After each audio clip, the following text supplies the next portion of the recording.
Hey Colin and everybody at FinnerKnowsBest. It's wonderful to see you back at NAB 2012, and here we are at the Oconnor booth in the Vitech Videocom Village, and we've got a beautiful Epic camera set up, courtesy of our friends at Red, with an entire Oconnor package built around that. You know, one interesting thing about NAB this year, this is my 11th year attending the show, is it's a much less camera-focused show. People are kind of on camera overload. They've settled with their Epics, they've settled with their Canons, they've settled with their Sonys, and now really what they're looking to do is invest the money that they've had or have into support and accessories and glass. That seems to be a major theme of the show, something that is very different from years past, which perfectly fits with the Oconnor portfolio as we have it set up right now. We're showing for the first time here our new 30L dual stage carbon fiber tripod legs, and of course this is sitting on top of our 100mm 1030D and 1030DS fluid head. One of the big questions I've been getting is, Eric, what is the difference between the D and the DS? The D has 90 to 90 degree tilt range, while the DS has 60 to 60 degree tilt range. The difference is payload capacity. You're giving up tilt range for payload capacity. 1030D is up to 30 pounds, the DS goes up to 41 pounds. So it's simply a matter of choice. Moving forward, we have our Black Diamond Award-winning O-Box WM, stands for Wide Mini Matte Box System. It has our proprietary sunshade material. It also has the cheese stick on top that has the 1/4, 20, and 3/8 attachment points. This is one of the favorite features of our customers.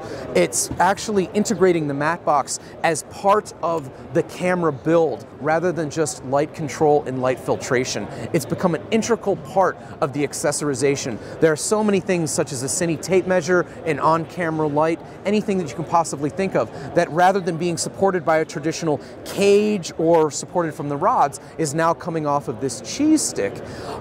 Additionally, this matte box is actually a mirror image of itself. So you can see we have a second lightweight support bracket mounted on top with some short 15mm standard rods as well.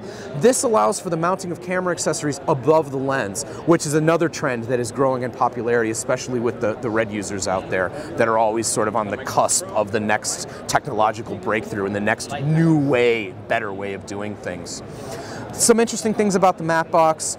It's the widest rear opening in this category. It's 150mm, and we took it a step further. The sunshade is certainly strong enough to operate from by itself, but we added attachments, both top, bottom, left, and right, for our O-grips. And what this allows you to do is attach our also Black Diamond award-winning O-grip system. It has a solid titanium core with pistons pushing against the ball joint. Highest payload capacity of anything out there. And I had a question today, you know, Eric, you don't have a shoulder pad on here. Why do you want to put O-grips? Well, one of the reasons is the way I've become used to operating recently, is having 2 points of contact rather than one.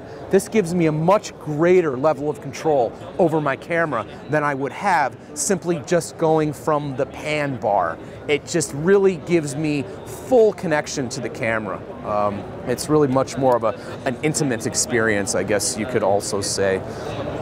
Moving back, we have our now recently, as of today, award-winning, Black Diamond award-winning O-Focus DM. So those of you who've been following along, we started on this camera accessory adventure 3 years ago. It's been 3 NABs and 3 Black Diamond awards. So the hat trick that we were hoping to pull off has now officially been accomplished. And I think Chadwell O'Connor would be very proud of what we have done. And the reason that we won the Black Diamond DV award for this follow focus this year is because it does 2 things that no other follow focus does. Number one, it has a specific gear ratio of 1 to 0.75, which means every 360 degrees of input on the gearbox yields 270 degrees of output. And the reason why that's advantageous, when you're using still lenses for digital cinema applications, which has increased exponentially in popularity, it gives you an expanded focus scale mechanically, meaning that the operator or focus puller has a longer focus pull, which gives them a more exacting focus pull, and it's much easier for them to be using. Now, conversely, we have our CFF1 hand wheel.